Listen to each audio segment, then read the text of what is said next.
Panther people, what up? Let's talk about Sam, the Savior.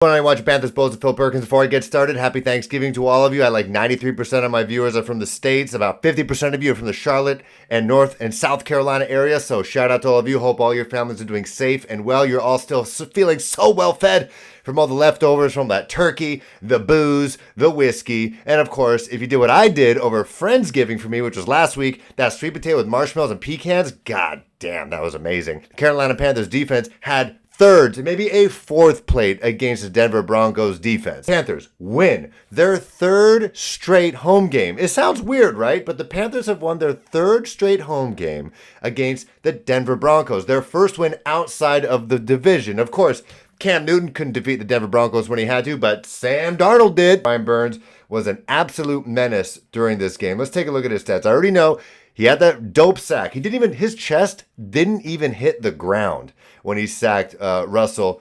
Let's ride straight to bed, Wilson. Like, he literally didn't even touch the ground. Like, I know he's Spider-Man. I think he's turning into Venom as we speak. But when he broke the offensive line, it almost like his hands extended. He had like go-go gadget arms, or he got the webbing, whichever one you want, and just snatched Russell and just threw him to the ground. His jersey did not even get dirty. Sacked there. He had the forced fumble as well. He had to get walked off because he had it looked like a knee hurt. I don't know if it's a knee injury, but he came back on the field with a knee brace. Hopefully he's all right. Luckily, the Panthers are going into the bye week, a very late bye week, but a bye week at a very good time because their best player on their team is a bit walking wounded, literally. So hopefully he gets, in those like air casts. They like pressurize your leg or something like that. He gets a hot and cold tub, do all that business. I'm sure he'll find the best acupuncturist out there. And soon he'll be doing the Spider-Man pose eventually. His knee will be nice and limber up against the Seattle Seahawks, who just lost in overtime to the Raiders. More on that a little bit later, and they have repercussions for the Panthers. But Carolina Panthers defense played great. J.C. Horn almost had a pick. He played awesome as well. Frankie Louvu played absolutely amazing on the defense again with the hustle. Frankie Louvu leading the team with tackles with 8. Great to see Jeremy Chin back as well. He had 1 tackle, but he's always around. Back is the man who was the source of all our misery last year, is Sam Darnold. But it is a very different Carolina Panthers team for this one Sam Darnold. He's got a way better offensive line. No Christian McCaffrey, but he's got someone who's way more durable, and he's got a bit more running back by committee situation with D'Onta Foreman and Chuba Hubbard. He doesn't have Robbie Anderson, but he still has got DJ Moore. And you see they have that connection right away. DJ opened up the scoring with a 5-yard touchdown score, linking up with the quarterback, the last quarterback that he had a 1,000-yard season with in Sam Darnold, even though it wasn't for a complete season. But Joe Person from The Athletic tweeted out saying that this was the third time in 51 starts for Sam Darnold where he was not sacked at all. And he is 3-0. So the people in my comments leading up to this episode saying that, this is a completely different team for Sam. If he stays clean in the pocket, he should be all right. And so he was all right. We know his story. The whole I'm seeing ghosts, all that business. He saw no ghosts because, ghosts weren't allowed in the building. The vampires weren't allowed in the building. They had garlic around the house. And that garlic is in the shape of Ikemi Kwanu, Brady Christensen. It looked like they had Taylor Moton playing right guard and Cameron Irvin. I don't know if that was just a specific package. But he got Austin Corbett as well, and Bradley Bozeman, who's a huge addition to this team. Cade Mays as fullback. And so his offensive line is completely different. No ghosts in that house. And he was playing absolutely fine. Sam Darnold, 11 for 19, 164 yards, 1 touchdown, no stupid picks. And it seems like every other week the Panthers kind of forget, this the philosophy, which should be, ride D'Onta Foreman, ride Chuba Hubbard, have the quarterback make passes that don't need to win the game. Just let the easy windows, the easy passes come to the quarterback, whether it's PJ, whether it's Baker, whether it's Sam, whether it would have been Matt Corral. You lean on the run game. So in terms of rushing, D'Onta Foreman, 24 rushes compared to last week's against Baltimore's 11. 24 for D'Onta Foreman. 17 for Chuba Hubbard, 113 yards for D'Onta Foreman, 65 yards for Chuba Hubbard, 18 and 12, longest rushing attempts for them, respectively. That is the core of this team, which then leads me to Sam Darnold. For those thinking that this is and by those I mean the one person on my Twitter timeline thinking that this could be a New York Giants, Daniel Jones type situation, and they could have a quick turnaround next year if they draft like a Will Anderson or Michael Mayer out of Notre Dame, something like that. Stop it. Pump the freaking brakes. And I'm, as a Carolina Panthers fan, I'm not going to put my hope on this team to Sam Darnold again. Because then we're all just going to be a Matt Rule and just say, hey, you know what, Sam, when he's not touched and doesn't have to force the ball down, doesn't have to win the game for the team, I think he could be the face of the franchise. No, that is not the situation we're going to find ourselves in. All right, everything else is fine. If you really want to put your playoff hopes into Sam Darnold to literally go toe to toe with a Jalen Hurts or a Dak Prescott or a Patrick Mahomes, no, you're not going to put that in his hands. That's not who he is.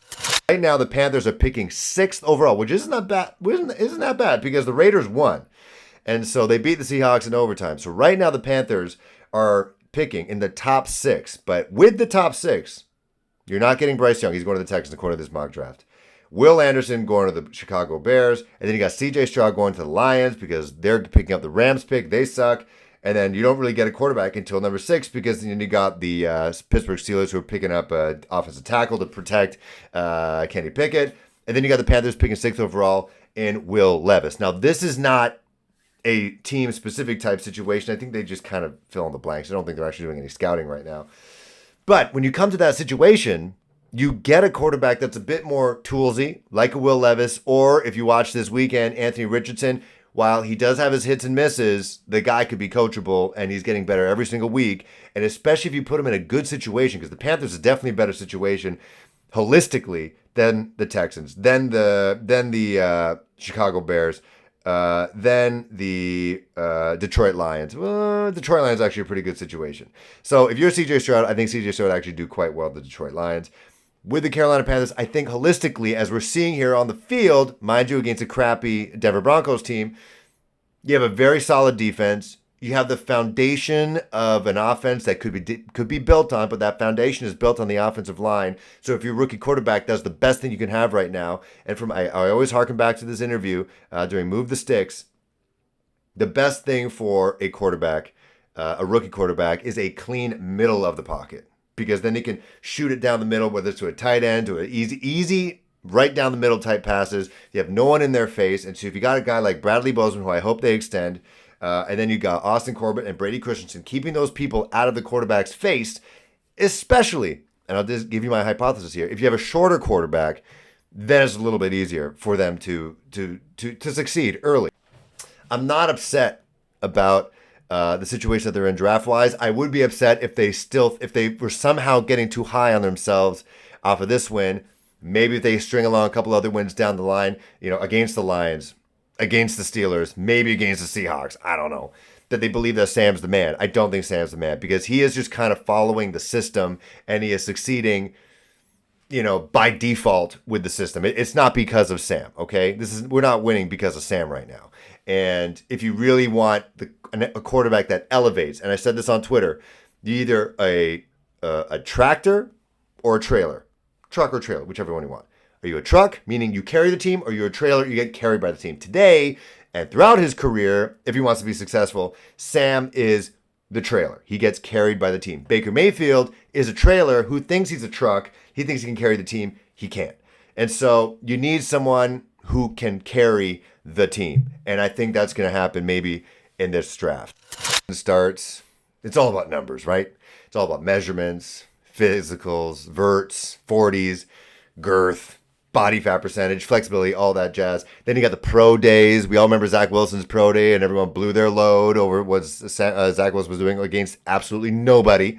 But I could see cats like Will Levis. I could see cats like Anthony Richardson blow people's minds with their physical traits that they move up. And I see scouts looking at someone like Bryce Young, who's 6'1", 194, aka 5'10", 185, and they look at him without a shirt on, Tom Brady style, back, when he was the 199th pick, whatever it was, and then he moves down, and they move up based on potential, based on the egos that we know these NFL coaches have that, oh, I can mold that guy. Then you get a Bryce Young dropping because of his size. And this is just me thinking as a Panthers fan. He falls right into the Panthers' lap. And that is a great situation for him because he is a winner. But that's a long answer into saying to all the people out there, I don't know how many of you are, saying that Sam could be the guy next year. Shut up. Watching this also, you're seeing I have this disgusting mustache. It's because I'm raising money for men's health, both physical and mental. And I'm going to put the link below here if you want to donate. Have until December 1st. That's Thursday. And then I'll shave this thing off. But maybe I should shave it off because the Panthers won. I don't know. But yes, I do appreciate you guys. See you guys midweek. And then on the Sunday, maybe do a little Q&A on the Sunday live. We'll see. Okay, all these ideas. I don't know. I've had some sparkling wine. See you guys next week.